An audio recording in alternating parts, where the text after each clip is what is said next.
All right, Doc Rivers, breaking news. He's out of the Los Angeles Clippers organization after being there from ever since around 2013 when he started off with Chris Paul, Blake Griffin, and DeAndre Jordan with their quote-unquote big three. They could never get past to the conference finals, was lose multiple times in the second round or let alone in the first round. And blowing a 3-1 lead in 2015, that was the first season that Steve Ballmer, billionaire new owner, came in after Donald Sterling had his controversy. But Steve Ballmer was the new owner. He came in his first season. Doc Rivers blew a 3-1 lead in the second round with Chris Paul, pretty much against the Houston Rockets team led by James Harden. And now he's in a position where he got Paul George and Kawhi Leonard, packed with the team with great role players, and couldn't get the job done once again.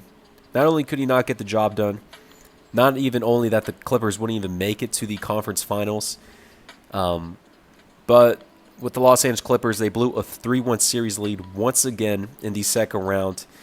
And Doc Rivers blew a 3-1 series lead twice with the same organization in 5 seasons, two out of the last 5 seasons, which is crazy to think of against the young Denver Nuggets. Listen, everyone pretty much thought and everyone knew and exclaimed that they should fire and let go of Doc Rivers. I didn't actually think that. It's kind of funny, you thought he was buddy with Steve Ballmer, and you didn't think it would actually happen, but Steve Ballmer pulled the gun out. He shot this off, and he's gone. He's out of there, which kind of leads to a discussion of, who are the Los Angeles Clippers going to hire in replace of Doc Rivers? Now, that's probably another topic for discussion for another day I'll cover into.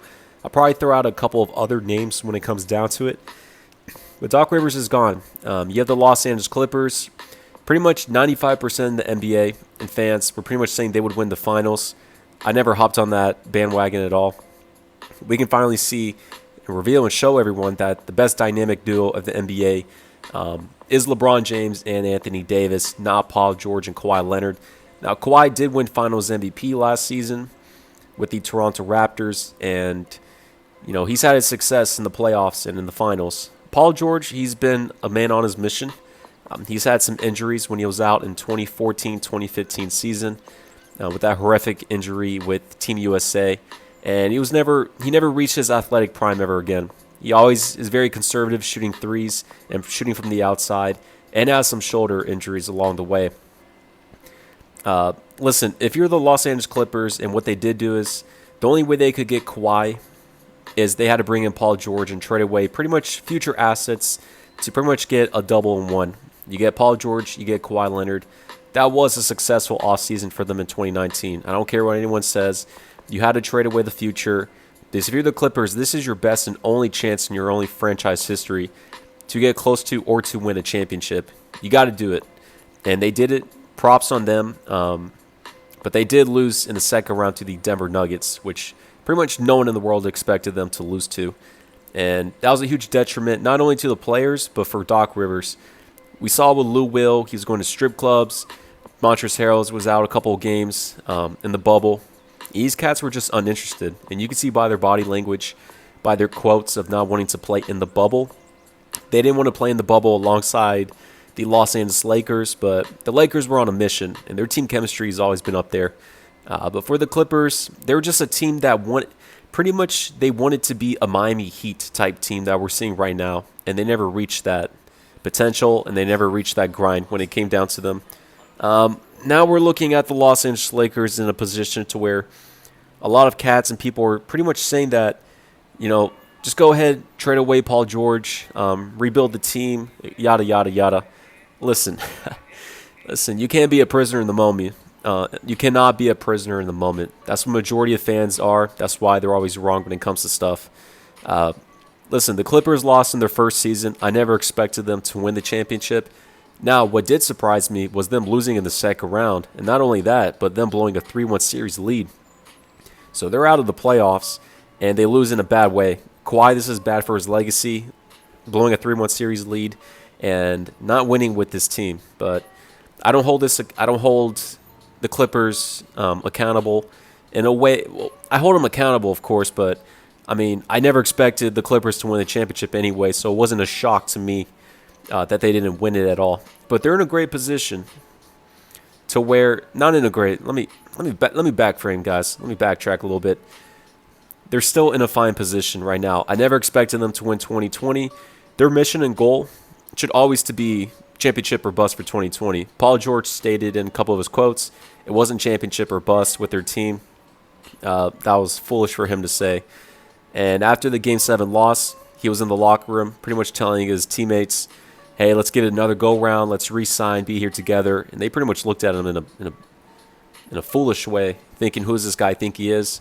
And there was reports that these role players thought they were pretty much as good or much as better than Paul George.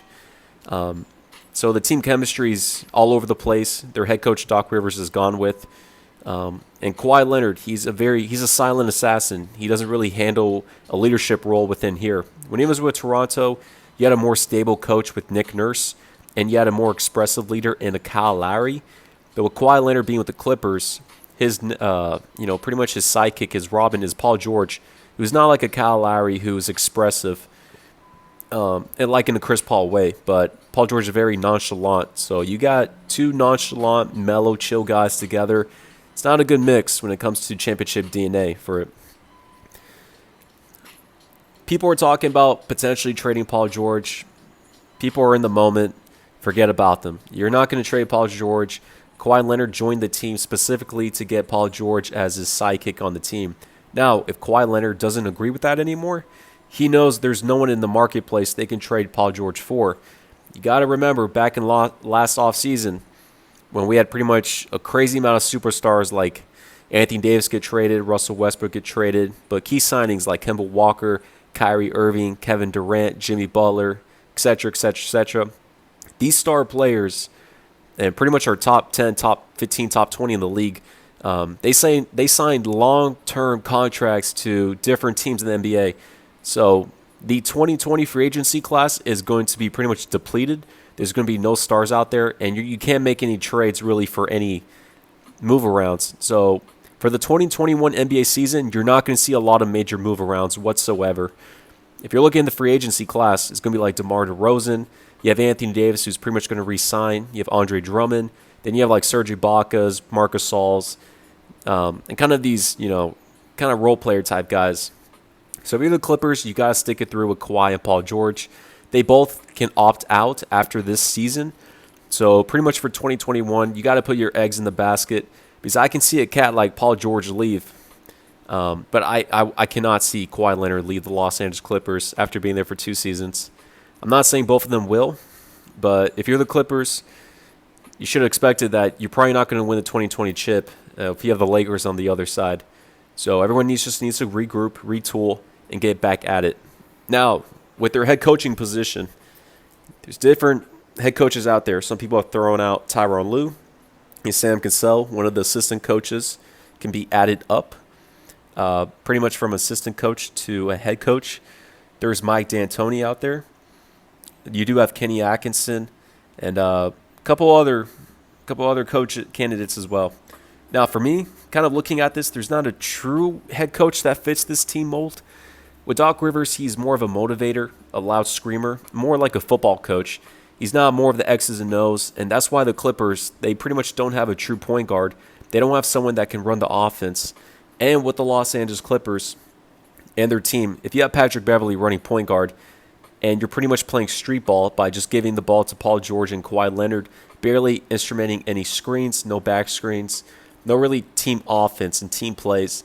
Doc Rivers was just relying heavily on his one superstar and the other star player. Now, let's just be real about it. Then you can put Lou Will off the bench, and he's a scorer. And that's how he's pretty much always been when it came down to the Los Angeles Clippers. And he's finally been exposed for it. And he got exposed against Mike Malone against the Denver Nuggets. The Clippers definitely need to fix their offensive system. I'm not saying that's a case for Mike D'Antoni. I don't think he fits well with the personality with those other cats. I can't really see a true coach that would earn Kawhi and everyone's respect that can lead him to a championship. I think Kenny Atkinson's not valued high enough. I think his game and his offensive sets would work ideally for this team, but I don't think it would mesh well. Mike D'Antoni, same thing when it comes down to it. They may go a route of a Tyronn Lue or Sam Cassell. I don't see anything.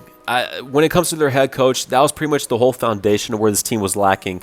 A true foundation, a true branch. And I don't see anyone else in the market that can be able to help them out. So, I doubt this team really. I don't know. I doubt this team will make the finals or win the finals in 2021.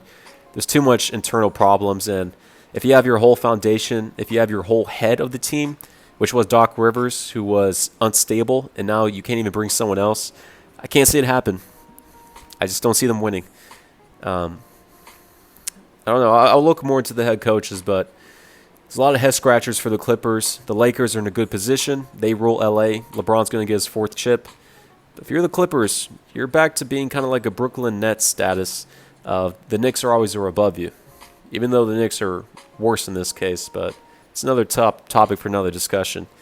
Head coach for the Los Angeles Clippers, I have no idea as of right now what fits the mold of this team, and they got to figure out a culture and identity. Because clearly last time they were frauds. They were pretending to be champions when they never actually were, and they weren't at all. And they had the media hype them up.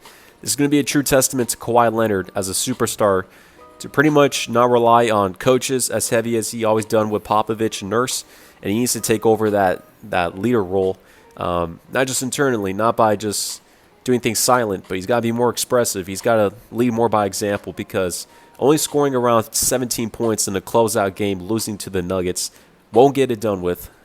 Not at all, especially him about to approach 30 years of age. No, sir. Doc Rivers is out of the Clippers, as he should have been. Good move by Steve Ballmer. Last thing, we got to give credit to Jerry West, though. People haven't even thrown his name out there. He did help orchestrate that trade and the foundation for the Clippers, as he's rebuilt the Lakers, the Grizzlies, etc., etc. The Clippers are still in a fine position. All you got to do is just find a stable head coach that runs an offensive system for the team that they can respect. I mean, some people have thrown out Greg Popovich as someone, for example. I doubt that ever happens. He's probably going to retire with the Spurs. But you need a stable head coach. And I can't really think of any, too high up there right now. But we'll kind of see what happens with it. Doc Rivers is gone. Paul George needs to stay on the team. Kawhi Leonard needs to work things out. And let's see what happens with Montrezl Harrell. He's going to be an unrestricted free agent. And some other cats as well will be free agents. But we all know right here, the king of LA is going to be the Lakers. Always has been. It's going to be an interesting offseason. Let's see how the Clippers play this off. I'm out.